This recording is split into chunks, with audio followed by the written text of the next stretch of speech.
नमस्कार, मैं प्रांशी राठौर और आप देख रहे हैं नेक्स्ट 9 न्यूज।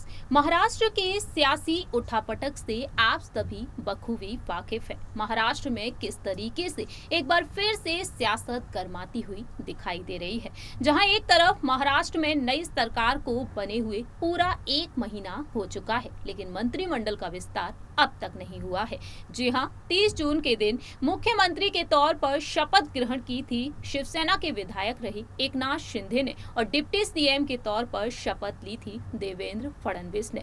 और अब मंत्रिमंडल विस्तार को लेकर ऐलान हो चुका है कि 5 तारीख को मंत्रिमंडल का विस्तार होगा। लेकिन इस बीच शिवसेना के प्रमुख और पूर्व मुख्यमंत्री उद्धव ठाकरे की मुश्किलें कम होने का नाम नहीं ले रही हैं। जैसा कि आप सभी जानते हैं कि महाविकास अघाड़ी सरकार का पतन हो चुका है। जी हां, ये सरकार गिर चुकी है जो गठबंधन से सरकार बनी थी, और अब 2.5 साल का कार्यकाल बचा है, जिसे पूरा करते हुए नजर आएंगे एकनाथ शिंदे बीजेपी के समर्थन से।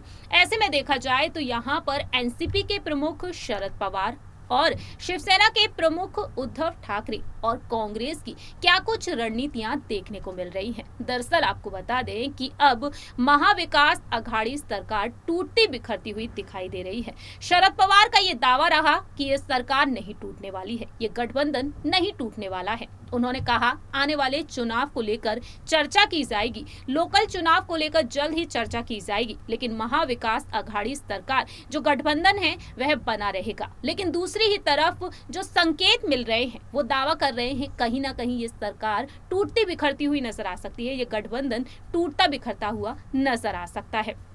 आइए आपको बताते हैं कुछ ऐसे संकेतों के बारे में जिससे कि एमवीए अब बिखरती हुई दिखाई दे सकती है। क्या बीजेपी अब एनसीपी को पूरी तरीके से तोड़ती हुई नजर आएगी, क्योंकि कांग्रेस यहां पर अपना पल्ला झाड़ती हुई दिखाई दे रही है। एमवीए यहां पर किस तरीके से टूट सकती है, जरा देखिए ये रिपोर्ट।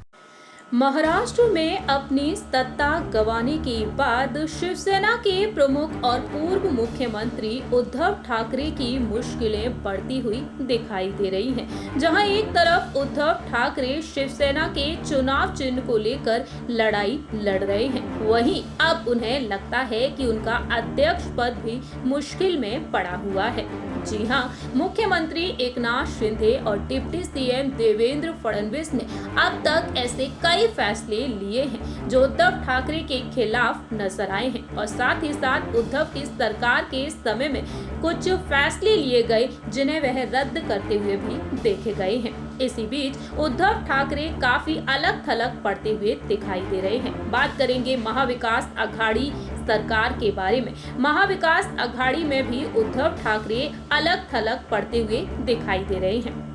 सबसे पहले आपको बता दें, राज्य मंत्रिमंडल की बैठक में मुंबई नगर निगम चुनाव के लिए महाविकास अघाड़ी सरकार द्वारा जो फैसला लिया गया था उसे रद्द किया गया है। साल 2017 के मुताबिक 227 वार्ड्स के ढांचे को बनाया गया और इसको लेकर बड़ा फैसला लिया गया है। शिंदे सरकार ने मुंबई और दूसरे नगर निगमों के सदस्यों की संख्या में संशोधन भी किया है। लेकिन दूसरी ही तरफ देखने को मिला है कि कांग्रेस भी यहाँ पर पल्ला झाड़ती हुई दिखाई दे रही है। आपको बता दें, राष्ट्रपति चुनाव में क्रॉस वोटिंग देखने को मिली, जिसमें खुलकर विपक्ष ने द्रौपदी मुर्मू को समर्थन दिया था। लेकिन अब उपराष्ट्रपति चुनाव के बीच भी विपक्ष को लगातार झटके मिल रहे हैं। ऐसे में महाराष्ट्र में कांग्रेस नई सरकार की तारीफ करती हुई दिखाई दे रही है, जो अब एनसीपी, शिवसेना यानी कि उद्धव गुट और कांग्रेस के लिए किसी झटके से कम नहीं माना जा सकता है। कांग्रेस नेता मिलिंद देवड़ा ने कहा कि सरकार का ये फैसला मुंबई की जीत है। उन्होंने शिवसेना पर निशाना साध दिया कि शिवसेना के द्वारा जो फैसला लिया गया, अब वह फैसला शिवसेना के द्वारा ही लिया गया है, लेकिन इतिहास बन गया है। उन्होंने कहा कि कांग्रेस को जानबूझकर निशाना बनाना और नगर निगम चुनाव में कांग्रेस का सफाया करने की रणनीति विफल रही है। महाराष्ट्र सरकार ने इस साल की शुरुआत में मुंबई नगर निगम के पुनर्गठन के लिए शिवसेना द्वारा एक फैसला लिया, जिसे रद्द कर दिया गया है। वहीं दूसरी ही तरफ देखा जाए तो मिलिंद हाल ही में मुलाकात किए थे देवेंद्र फडणवीस से और इस बैठक में उन्होंने वार्डों के पुनर्गठन को लेकर कांग्रेस की नाराजगी को व्यक्त किया, जिसके बाद शिंदे और फडणवीस ने तुरंत ही महाविकास अघाड़ी सरकार के वार्ड पुनर्गठन को रद्द कर दिया। ऐसे में अब महाविकास अघाड़ी सरकार काफी ज्यादा दिक्कतों का सामना करती हुई दिखाई दे रही है। लेकिन दूसरी ही तरफ ये भी देखने को मिला कि हाल ही में दिलीप वलसे पाटिल ने भी अपनी बात रखी। जी हां, आगामी चुनाव को देखते हुए राष्ट्रवादी कांग्रेस पार्टी का सम्मेलन में शरद पवार सभागृह में संपन्न हुआ। मंच पर शरद पवार सभागृह में संपन्न हुआ और इस मौके पर उन्होंने अपनी बात रखी थी। उन्होंने कहा कि बीते पिछले साल 25 से 30 सालों से कार्यकर्ता और सभी ने दिल से प्रेम किया, लेकिन 7 बार विधानसभा का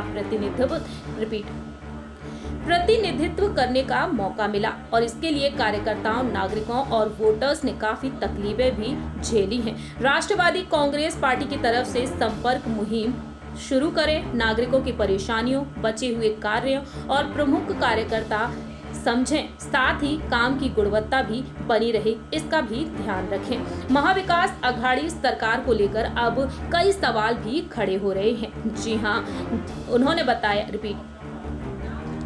दरअसल आपको बता दें कि अब एनडीए नहीं है, दूसरी सरकार सत्ता में आ चुकी है और ऐसे में केंद्र ने बड़ी ताकत से इस सरकार को बनाया है और ऐसे में देखा जाए तो अब शरद पवार की मुश्किलें भी बढ़ती हुई दिखाई दे रही हैं। उद्धव ठाकरे के गुट के कई दिग्गज नेता जो शिंदे गुट में शामिल हुए, वहीं मंच से प्रमुख राज ठाकरे के गुट के भी कई कार्यकर्ता शिंदे गुट में शामिल हो चुके हैं और एनसीपी के प्रमुख शरद पवार को डर है कि कहीं अब उनकी पार्टी के यहां पर दिग्गज नेता शामिल न हो जाए और कांग्रेस राष्ट्रपति चुनाव के बाद से ही पल्ला झाड़ती हुई दिखाई दे रही है। ऐसे में देखा जाए तो शरद पवार उद्धव ठाकरे के गुट को सीटें देने से रहे, सीटें कम होती हुई दिखाई दे रही हैं अब उद्धव ठाकरे के गुट में, वहीं कांग्रेस पल्ला झाड़ती हुई दिखाई दे रही है। तो ऐसे में एमवीए अब टूटती बिखरती हुई नजर आ सकती है क्योंकि संजय राउत ईडी की हिरासत में है। बीएमसी को लेकर अब चिंतित है पूरी ही महाविकास अघाड़ी सरकार और दूसरी ही तरफ देखा जाए तो शरद पवार के मोहरे कहे गए हैं संजय राउत। क्या संजय राउत अब इस एमवीए को बचा पाएंगे? ये बेहद बड़ा सवाल है। आप सभी ने देखा जाना इस रिपोर्ट के जरिए कि अब एमवीए की मुश्किलें बढ़ती हुई दिखाई दे सकती हैं। एक तरफ ईडी की हिरासत में है संजय राउत और संजय राउत के बाद उद्धव ठाकरे काफी अकेले पड़ते हुए दिखाई दे रहे हैं। ऐसे में इस सिचुएशन में उद्धव ठाकरे, शरद पवार और कांग्रेस क्या कुछ फैसले लेती है, ये वक्त के साथ ही पता चलेगा। इस रिपोर्ट में इतना ही। बाकी की तमाम अपडेट्स के लिए देखते रहिए नेक्स्ट 9 न्यूज।